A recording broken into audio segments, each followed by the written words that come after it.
형제자 여러분 안녕하세요. 오늘은 1월 17일 목요일 새로운 사명과 무지개 언약이라는 제목으로 창세기 9장 1절부터 17절까지를 묵상합니다. 1절 하나님이 노아와 그 아들들에게 복을 주시며 그들에게 이르시되 생육하고 번성하여 땅에 충만하라.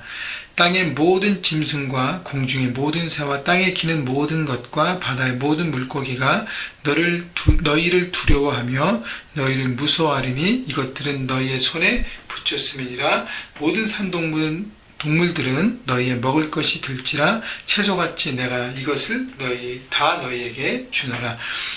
자, 노아가 이제 홍수심판을 통과해서 노아의 가족이 이제 방주에서 나왔고, 그다음 하나님 앞에 예배를 드리면서 이제 새로운 심판 후에, 홍수 심판 후의 삶을 시작하려고 할 때 하나님께서 노아와 그 가족들에게 복을 주시며 했습니다. 아담을 지으시고 인간을 지으시고 처음 인간에게 하셨던 것이 바로 복을 주신 것인데, 동일하게 노아와 그 자녀들에게 복을 주셨습니다. 이 복이란 무엇일까? 바로 인간이 이 세상을 하나님의 주신 사명을 가지고 살아갈 수 있는 그 능력을 얘기한다고 저는 생각합니다. 그 힘과 재능과 그 모든 것들을 종합한 패키지가 복이라고 저는 생각해요.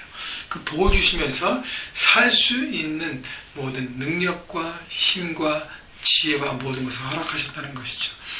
여러분, 아담도 아무에게도 배우지 않고 하나님에게만 배우고 시작했던 것이, 하나님께서 복을 주셔서 인간으로서의 첫 삶을 시작했고요. 이제 홍수 심판 후에 노아가 이제 심판을 어떻게 새롭게 할 것인가라는 어떤 두려움 가운데 있잖아요. 왜냐하면 또 심판이 올 수 있잖아요.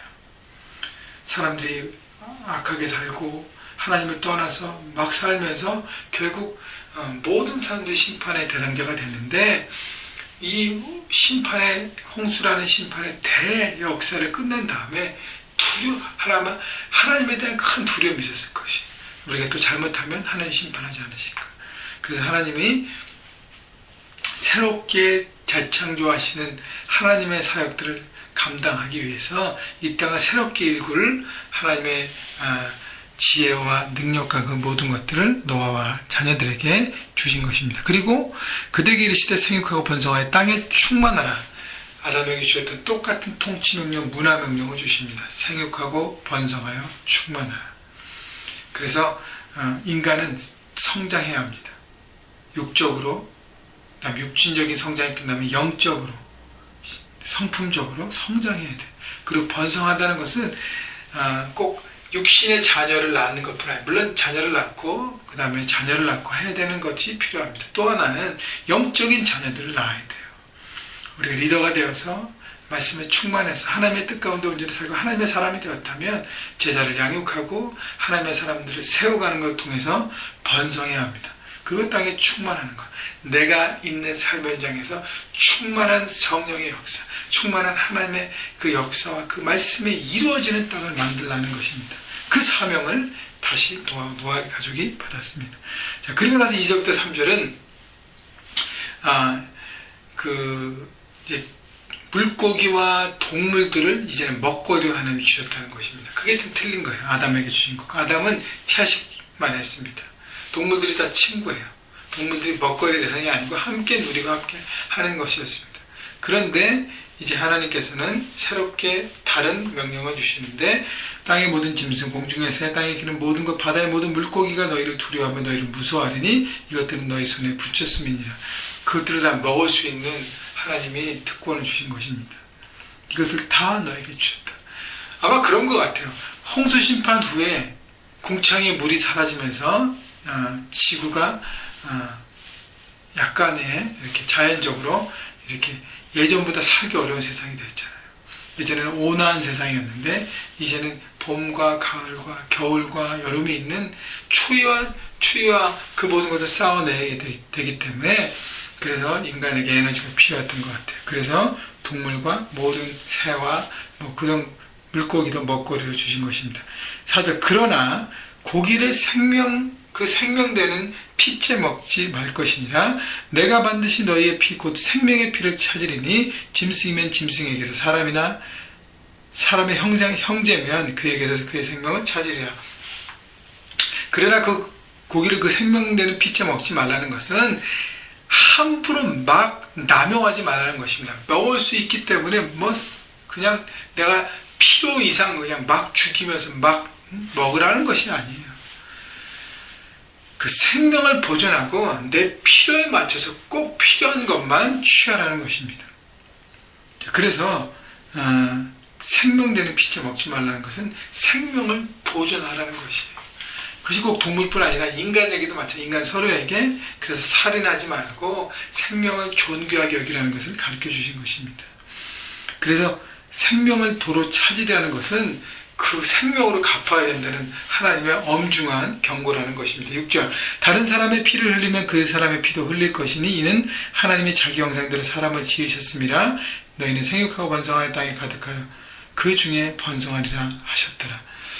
자, 하나님이 자기 형상대로 사람을 지었기 때문에 특별히 사람의 생명을 존중히 여겨야 된다는 것이죠. 다른 사람의 피를 흘리면 그 사람의 피도 흘리는 것은 생명을 생명으로 갚을 만큼 그렇게 책임이 있다는 것이에요. 그래서 여러분이 만나는 모든 사람들, 그 사람들이 빈부, 그 다음에 어떤 직업의 귀천 떠나서 여러분 어떻게 해요? 다 존중히 여겨야 합니다. 왜냐하면 그도 하나님의 형상으로 지음받은 하나님의 존귀한 자녀이기 때문이에요. 그렇기 때문에 여러분 생명을 귀하게 여기고 존귀하게 여기는 사람만이 여러분이 잃어버린 영혼을 향해서 그 영혼을 안타깝게 여기고 존귀하는 마음으로 하나님의 생명의 복음을 나눌 수 있는 것입니다. 8절, 하나님이 노아와 그와 함께한 아들들에게 말씀하여 이르시되 내가 내 언약을 너희와 너희 후손과 너희와 함께한 모든 생물과 곧 너희와 함께한 새와 가축과 땅의 모든 생물에게 세우리니 방주에서 나온 모든 것 곧 땅의 모든 짐승에게니라. 내가 너희와 언약을 세우리니 다시는 모든 생물을 홍수로 멸하지 아니할 것이라. 땅을 멸할 홍수가 다시 있지 아니하리라. 자, 하나님께서 노아 한 사람 아니면 노아 가족에게만 언약을 맺으시는 게 아니라 방주에 있던 모든 생물들, 동물들 모든 것과 언약을 맺으십니다. 어떻게 해요? 홍수로 더 이상 심판하지 않겠다고 말씀하신 것입니다. 왜냐하면 동물들도 생명이 있기 때문에 두려움을 가졌어요. 노아 가족도 마찬가지입니다. 1년이 넘는 방주하는 시간을 통해서 그들이 구원받고 은혜받은 것은 감격하지만 그 1년이나 넘는 그 시간이 너무너무 고통의 시간이었어요. 갇힌 곳에서 하나님만 바라보고 믿음으로 그 모든 것을 견뎌가는 것. 밖에는 비바람과 물의 소리가 나고 그것이 모든 것을 덮어버리는, 여러분 그 뉴스에서 홍수로 수마가 막 휘슬려고 많은 사람이 떠내려가고 죽어가고 집이 떠내려가고, 여러분 쓰나미 같은 거 오면 보시잖아요. 그걸 보면서 처참하지 않습니까? 여러분 홍수에서 나온 노아의 가족들은 그걸 보면서 아마 처참하게 느꼈을 것이에요. 그 두려움이 있을 것입니다. 그래서 하나님이 심판에 대한 두려움을 벗어나서 함께 하신 하나님, 지키시는 하나님, 은혜 하나님을 경험하고 다시 한번 소망을 가지고 새롭게 살아가라는 확신을 주신 것입니다. 자, 하나님께서 말씀만 하지 않으시고 증거를 보여주십니다. 12절, 하나님이 이르시되 내가 나와 너희와 및 너희와 함께하는 모든 생물 사이에 대대로 영원히 세우는 언약의 증거는 이것이니라. 내가 내 무지개를 구름 속에 두었나니 이것이 나와 세상 사이의 언약의 증거니라. 내가 구름으로 땅을 덮을 때 무지개가 구름 속에 나타나면 내가 나와 너희와 및 육체를 가진 모든 생물 사이의 내 언약을 기억하리니 다시는 물이 모든 육체를 멸하는 홍수가 되지 아니할 것이라. 자, 언약이 사람뿐 아니라 모든 생물들에게 언약을 맺습니다. 증거가요, 사람만 볼 수 있는 것이 아니라 모든 생물이 볼 수 있는 무지개를 선택하십니다. 구름 사이에 나타나는 무지개. 모든 생물들이 보고 아마 평안함을 느꼈을 것입니다. 하나님께서 우리에게 증거를 보여주시는구나. 하나님의 구체적인 사랑이라고 생각해요. 무지개는 하나님의 구체적인 사랑이에요. 흔들리는, 두려워하는 인간들에게 하나님의 그 마음을 케어하시고 구체적인 사랑을 보여주십니다. 또 하나는요, 다시 기회를 주시는 하나님의 사랑이에요. 무지개를 통해서 이제는 내가 너희를 붙들 테니 이제는 다시 한번 시작하자. 기회를 주시는 것이고요. 그 다음에 무지개를 통해서 믿음의 근거를 주시는 것입니다. 이제 무지개만 바라보고 기억하고 믿음으로 살아가는 것이죠. 여러분, 무지개를 통해서 또 보여주는 것은요, 자연을 주관하시는 하나님, 이 천지를 주관하시는 하나님, 하나님을 보여주시는 것이에요. 모두가 볼 수 있는 그 하늘의 무지개를 통해서 모든 인류가 볼 수 있는 그 언약을 우리에게 주시는 것입니다.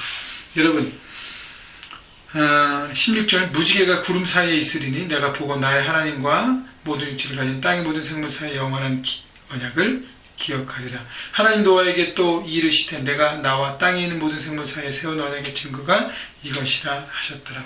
여러분, 우리에게는 2014년 말씀 카드가 있잖아요. 하나님께서 여러분 각 사람에게 말씀 카드를 주셨습니다. 그 얘기는 뭐냐면 성경이 다 하나님의 언약의 말씀이지만 구체적으로 한 말씀을 여러분이 주신 것은 여러분이 그것을 붙잡고 흔들릴 때마다 두려울 때마다 좌절할 때마다 그 말씀을 붙들고 하나님의 언약, 믿음, 언약에 대한 믿음을 가지고 흔들리지 말고 나가라는 것입니다. 여러분, 그렇기 때문에 하나님 주신 많은 언약 여러분 기억하시고 하나님 그것을 기억하신다고 말씀하시잖아요. 그래서 오늘도 여러분 비가 온다면 땅이 부은다 그랬잖아요. 2012년 많은 어려움이 있었지만 이제 무지개를 붙들고 2014년 희망로도 달려가면서 하나님께서 주신 기회를 가지고 여러분이 속한 현장에서 하나님 나라를 읽어가고 또 하나님께 우리에게 주신 이 하나님의 교회, 여러분이 각자가 교회지 않습니까? 여러분이 개인적으로 부흥되어서 막 새롭게 살아나서 우리 교회가 부흥되고 하나님의 사람으로 가득하고 그것을 통해서 열방을 향해 나아가고 하나님의 사람들을 감당하기를 주님의 이름으로 축원합니다.